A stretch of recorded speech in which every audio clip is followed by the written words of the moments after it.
தேனி பங்களாமேடு பகுதியில் உரிமைகளை மீட்க ஸ்டாலின் குரல் பாசிசம் வீழட்டும் இந்தியா வெல்லட்டும் என்ற தலைப்பில் திமுக பொதுக்கூட்டம் நடைபெற்றது.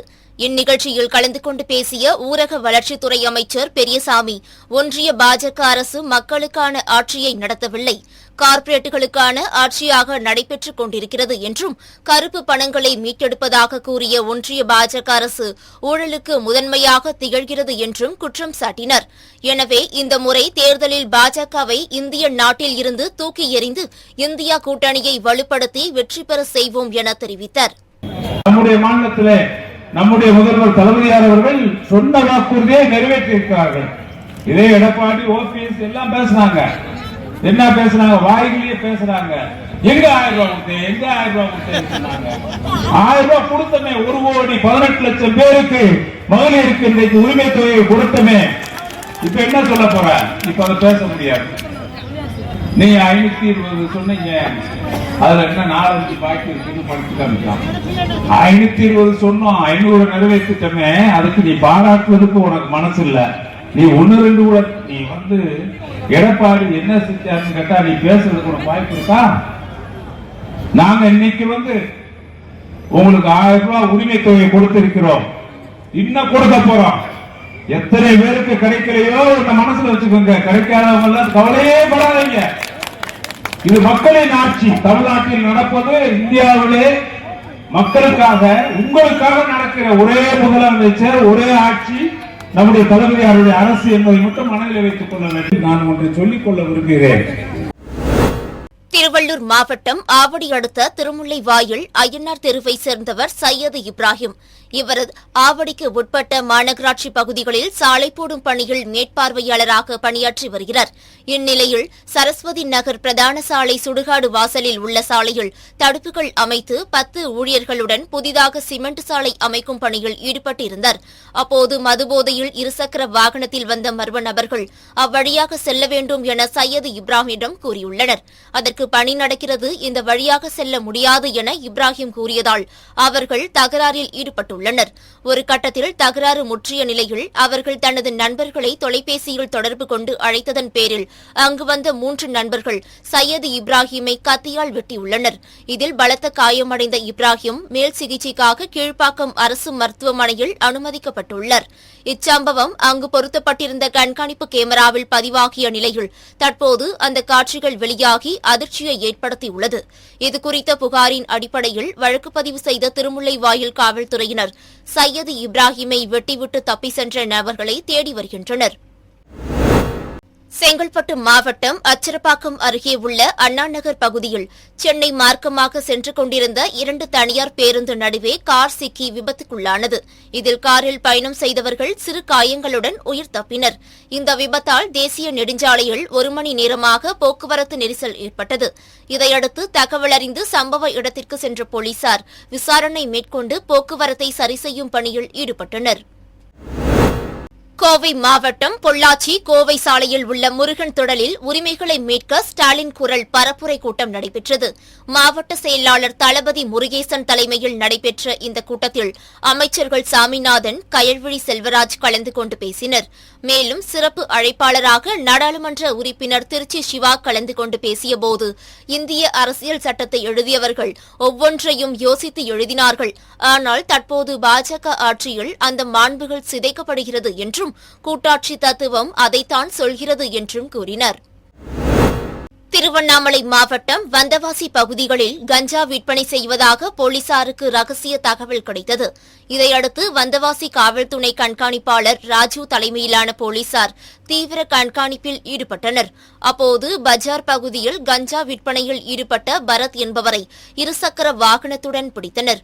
மேலும் அவர் அளித்த தகவலின் பேரில் வந்தவாசி அடுத்த மீசநல்லூர் பகுதியில் இருசக்கர வாகனத்தில் சென்று கொண்டிருந்த அகமது அப்துல் காதர், முகமது ரவி மற்றும் கொட்டை கிராமத்தை சேர்ந்த சிறுவன் ஆகியோரை மடக்கி பிடித்து அவர்களிடம் இருந்த 43 கஞ்சா பொட்டலங்கள், வீச்சரிவாள் மற்றும் 3 இருசக்கர வாகனங்களை பறிமுதல் செய்தனர்.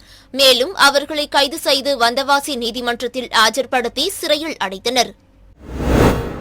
திருச்சி மாவட்டம் முசிறியில் பெரம்பலூர் நாடாளுமன்ற தொகுதி சார்பில் உரிமைகளை மீட்க ஸ்டாலினின் குரல் பாசிசம் வீழட்டும் இந்தியா வெல்லட்டும் என்ற தலைப்பில் திமுக பொதுக்கூட்டம் தாப்பேட்டை செல்லும் சாலையில் அமைந்துள்ள திடலில் சட்டமன்ற உறுப்பினர் தியாகராஜன் தலைமையில் நடைபெற்றது. இந்நிகழ்ச்சியில் நகராட்சி நிர்வாகத்துறை அமைச்சர் KN நேரு, திமுக கழக துணை பொதுச் செயலாளர் பொன்முடி ஆகியோர் கலந்து கொண்டு சிறப்புரையாற்றினர். அப்போது பேசிய அமைச்சர் KN நேரு, பாஜக ஆட்சியில் பிரதமராக இருந்த வாஜ்பாய் தங்க நாட்கர சாலை என்ற திட்டங்களை கொண்டு வந்தவர். ஆனால் தற்போது இருக்கும் பிரதமர் மோடி எதிர்க்கட்சிகளை அழிப்பதையே தனது குறிக்கோளாக கொண்டு செயல்பட்டு வருகிறார் என்று குற்றம் சாட்டினர். தஞ்சாவூர் மாவட்டம் பாபநாசம் அருகே திருப்பாலைத்துறை SPJ மிஷன் தெருவில் வசித்து வருபவர் பேச்சியம்மாள். இவர் தனது வீட்டில் 18 ஆடுகளை வளர்த்து வந்துள்ளார். இந்நிலையில் இவர் வளர்த்து வந்த ஆடுகளை மேய்ச்சலுக்காக அவிழ்த்துவிட்ட நிலையில் நீண்ட நேரமாகியும் ஆடுகள் திரும்பி வராததால் அக்கம் பக்கத்தில் தேடி பார்த்துள்ளார். அப்போது உத்தானி ரயில்வே தண்டவாளத்தை ஓட்டி 16 ஆடுகள் செங்கோட்டையில் இருந்து மயிலாடுதுறை நோக்கி செல்லும் பயணிகள் ரயிலில் அடிபட்டு காயங்களுடன் இருந்த நிலையிலும், ஒரு ஆடு ஒரு காலை இழந்த நிலையிலும், ஒரு ஆடு உயிர் தப்பிய நிலையில் இருந்ததைக் கண்டு அதிர்ச்சியடைந்தார்.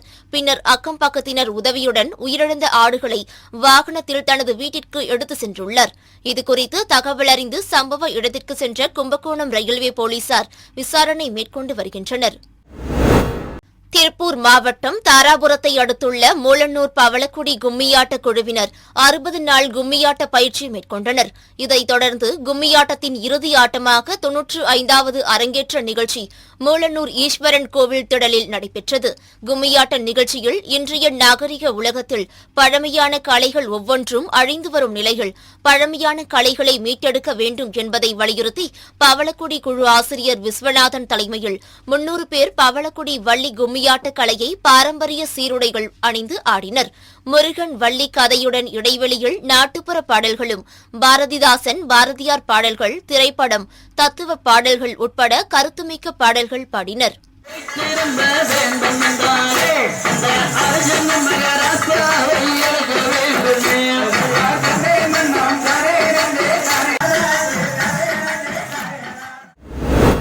மதுரை மாநகர் காவல் ஆணையர் அலுவலகத்தில் மாநகர போக்குவரத்து சார்பு ஆய்வாளர்களுக்கான இருசக்கர ரோந்து வாகனங்கள் வழங்கும் துவக்க விழா நடைபெற்றது.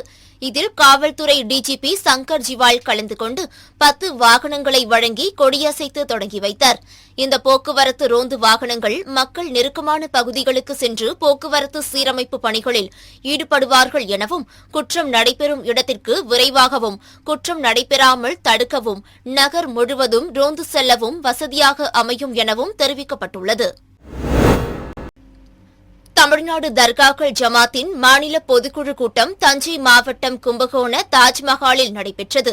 இந்த பொதுக்குழு கூட்டத்தில் மதத்தின் மூலம் இந்திய அரசியலமைப்பு சட்டத்தை சிதைக்கும் நோக்கத்தில் ஒன்றிய அரசு கொண்டு வந்துள்ள சிறுபான்மையினரை ஒடுக்க நினைக்கும் குடியுரிமை திருத்த சட்டத்தை வன்மையாக கண்டிப்பதாகவும், தமிழ்நாட்டில் உள்ள அனைத்து தர்காக்களையும் ஒருங்கிணைத்து தமிழ்நாடு வக்பு வாரிய சட்டத்திற்கு உட்பட்டு தனி தர்காக்கள் வாரியம் அமைக்க வேண்டும் உள்ளிட்ட 11 தீர்மானங்கள் நிறைவேற்றப்பட்டது. செங்கல்பட்டு மாவட்டம் மதுராந்தகத்தில் இருந்து கல்குளம் நோக்கி அரசு பேருந்து சென்று கொண்டிருந்தது. அப்போது தச்சூர் என்ற இடத்தில் மர்ம நபர்கள் கல்வீச்சு தாக்குதல் நடத்தியதால் பேருந்தின் பின்புறம் உள்ள கண்ணாடி உடைந்ததை அடுத்து பேருந்தை நிறுத்திவிட்டு ஓட்டுநர் மற்றும் நடத்துனர் இதுகுறித்து அப்பகுதி மக்களிடம் கேட்டுள்ளனர். அப்போது அவர்கள் மனநிலை பாதிக்கப்பட்ட நபர் கல்வீசி தாக்கியதாக கூறினர். ஆனால் அந்த நபரிடம் விசாரித்தபோது அந்த நபருக்கும் இந்த கல்வீச்சு தாக்குதலுக்கும் எவ்வித சம்பந்தமும் இல்லை என தெரியவந்ததை அடுத்து பொதுமக்களிடம் விசாரணை செய்தனர். அப்போது இவர்களுக்கும் கிராம மக்களுக்கும் வாக்குவாதம் ஏற்பட்டது. இதனையடுத்து பேருந்தை நிறுத்திவிட்டு அணைக்கட்டு காவல் நிலையத்தில் புகார் அளித்தனர். இந்த சம்பவத்தால் தச்சூர் பகுதிக்கு வரவேண்டிய பேருந்தும் அணைக்கட்டுக்கு செல்லக்கூடிய பேருந்தும் நிறுத்தப்பட்டதால் அப்பகுதியில் பெரும் பரபரப்பு ஏற்பட்டது. சென்னையைத் தொடர்ந்து தென் மண்டலத்தில் 2வது மதுரை KK நகர் பகுதியில் காவல்துறையினர் மற்றும் அவர்களது குடும்பத்தினருக்கான மகிழ்ச்சி திட்ட குடும்ப நல மையம் துவக்கி வைக்கப்பட்டது. மதுரை, திருநெல்வேலி மாநகரம் மற்றும் தென்மண்டல காவல்துறை செல்லமுத்து அறக்கட்டளையும் இணைந்து நடத்தும் மகிழ்ச்சி குடும்ப நல மையத்தை தமிழக காவல்துறை DGP சங்கர் ஜிவால் குத்துவிளக்கு ஏற்றி தொடங்கி வைத்தார். முன்னதாக மகிழ்ச்சி குடும்ப நல மையத்தினை பார்வையிட்ட DGP மையத்தின் செயல்பாடுகள், சிகிச்சை மையங்கள் குறித்தும் பார்வையிட்டார். இதனைத் தொடர்ந்து நிகழ்ச்சியில் மன அழுத்தத்தில் இருந்து விடுபட்ட காவலர்கள் மற்ற காவலர்களுடன் உரையாடினர். தஞ்சாவூர் மாவட்டம் பட்டுக்கோட்டை அடுத்த மதுக்கூர் வடக்கு ஊராட்சியில் 15வது நிதிக்குழு மானியம் மற்றும் ஊராட்சி பொதுநிதி திட்டத்தின் கீழ் 21.1 லட்சம் ரூபாய் மதிப்பீட்டில் 1 லட்சம் லிட்டர் கொள்ளளவு கொண்ட மேல்நிலை நீர்த்தேக்க தொட்டி கட்டப்பட்டது. இதனை மதுக்கூர் வடக்கு ஊராட்சி மன்ற தலைவர் நாராயணன் தலைமையில் பட்டுக்கோட்டை சட்டமன்ற உறுப்பினர் அண்ணாதுரை திறந்து வைத்தார். இந்நிகழ்ச்சியில் ஊராட்சி மன்ற உறுப்பினர்கள், நிர்வாகிகள் மற்றும் கிராம மக்கள் என பலர் கலந்து கொண்டனர். முன்னாள் முதலமைச்சர் கலைஞரின் நூற்றாண்டு விழாவையொட்டி மயிலாடுதுறையில் மாவட்ட அளவிலான பள்ளி மாணவர்களுக்கான கவிதை மற்றும் திரைப்பட வசனங்கள் ஒப்புவித்தல் போட்டி திமுக மாவட்ட செயலாளர் நிவேதா முருகன் தலைமையில் நடைபெற்றது. இப்போட்டிகளில் வெற்றி பெற்று முதல் 3 இடங்களை பிடித்த மாணவ மாணவிகளுக்கு ரொக்கப் பரிசு வழங்கப்பட்டது. மேலும் மாணவிகள் சிலர் மேடையிலேயே குரலில் ஏற்ற இறக்கங்களுடன் பேசி அனைவரின் கவனத்தையும் ஈர்த்தனர். தூத்துக்குடி மாவட்டம் ஒட்டப்பிடாரம் அருகே உள்ள குறுக்குச்சாலை மற்றும் அதன் சுற்றுவட்டார பகுதியில் உள்ள பள்ளி மாணவர்கள் மற்றும் இளைஞர்களுக்கு தனியார் அமைப்பு மூலமாக சிலம்பம் பயிற்சி அளிக்கப்பட்டு வருகிறது. அவ்வாறு பயிற்சி பெற்றவர்களுக்கு பட்டய தேர்வு சான்றிதழ் வழங்கும் நிகழ்ச்சி குறுக்கு சாலையில் உள்ள தனியார் திருமண மண்டபத்தில் நடைபெற்றது. இதில் சிறப்பு அழைப்பாளராக திரைப்பட சிலம்பம் பயிற்சியாளர் கலைஞானி பவர் எஸ். பாண்டியன் கலந்து கொண்டு 180 வீரர்களுக்கு சான்றிதழ் வழங்கி சிறப்புரையாற்றினார். இதனைத் தொடர்ந்து செய்தியாளர்களிடம் பேசிய அவர், தற்போது தமிழகத்தில் சிலம்பம் நல்ல வளர்ச்சி பெற்றுள்ளதாகவும் சிலம்ப விளையாட்டை ஊக்குவிக்கும் வகையில் தமிழக அரசும் பல்வேறு நடவடிக்கைகளை எடுத்து வருவதாகவும், சிலம்ப விளையாட்டினால் மன வலிமை, உடல் வலிமை பெறுவது மட்டுமின்றி தங்களை தற்காத்துக் கொள்ள முடியும் என்று தெரிவித்தார். திருவாரூர் காட்டூர் பகுதியில் உள்ள கலைஞர் கூட்டத்தில் வெளிப்புற கூட்டரங்கில் உரிமைகளை மீட்க ஸ்டாலின் குரல் என்ற தலைப்பில் பொதுக்கூட்டம் நடைபெற்றது. இதில் கலந்து கொண்டு பேசிய போக்குவரத்து துறை அமைச்சர் சிவசங்கர், மோடி மீண்டும் ஆட்சிக்கு வந்தால் அதிபர் ஆட்சிதான் வரும் என மோடியின் மனநிலையை தமிழ்நாடு முதலமைச்சர் தெரிவிக்கிறார் என்றும், அதனால்தான் இந்தியா கூட்டணி வெற்றி பெற பணிகளை மேற்கொள்கிறார் என்றும் தெரிவித்தார். ஆகவே தமிழ்நாடு, புதுச்சேரி என 40 நாடாளுமன்ற தொகுதிகளில் வெற்றி பெற்றால்தான் இந்தியா கூட்டணி வெற்றிக்கு மகுடம் வைத்தது போல் இருக்கும் என தெரிவித்தார். தென்காசி மாவட்டம் ஆலங்குளம் காவல் நிலையம் அருகே உள்ள திடலில் ஆலங்குளம் உட்கோட்ட காவல்துறை மற்றும் பொதுமக்கள் சார்பில் நள்ளிரவு விளையாட்டுப் போட்டி 2 நாட்கள் நடைபெற்றது. இதில் மணிமுத்தாறு போலீஸ் அணியும் பூவனூர் உதயம் அணிகளுக்கு இடையே இறுதி சுற்று கபடி போட்டி நடைபெற்றது. இந்த போட்டியை தென்காசி மாவட்ட காவல் கண்காணிப்பாளர் சுரேஷ்குமார் தொடங்கி வைத்தார். இதில் மணிமுத்தாறு காவல்துறை அணி முதலிடமும் பூவனூர் உதயம் அணி 2வது இடமும் பிடித்தது. இதனையடுத்து வெற்றி பெற்ற அணிகளுக்கு பரிசு கோப்பை மற்றும் ரொக்கப்பரிசு வழங்கப்பட்டது. இந்த நிகழ்வில் தென்காசி மாவட்ட கூடுதல் காவல் கண்காணிப்பாளர்கள் ரமேஷ், தெய்வம், தன்ராஜ், கணேஷ், ஆலங்குளம் துணை காவல் கண்காணிப்பாளர் ஜெயபால், பர்னபாஸ் உள்ளிட்ட பலர் கலந்து கொண்டனர். கரூர் மாவட்ட குளித்தலை அருகே தண்ணீர் பள்ளியில் விதைகள் அறக்கட்டளை செயல்பட்டு வருகிறது. இந்த அறக்கட்டளைகள் மூலம் இந்த கல்வியாண்டில் டாடா சோலார் பவர் நிதி உதவியுடன் வயலூர், தேவசிங்கம்பட்டி, மேட்டுப்பட்டி, வேங்கம்பட்டி மற்றும் தாளியாம்பட்டி ஆகிய கிராமத்தில் மாலை நேர வகுப்பு மையங்கள் நடைபெற்று வருகிறது. இந்நிலையில் விதைகள் அறக்கட்டளை சார்பில் தற்சமயம் மாணவர்களின் கல்வி சுற்றுலாவாக திருச்சி ரயில்வே அருங்காட்சியகம் மற்றும் முக்கம்பூர் சுற்றுலா பகுதிகளுக்கு வாகனம் மூலம் மாணவர்கள் அழைத்து செல்லப்பட்டனர்.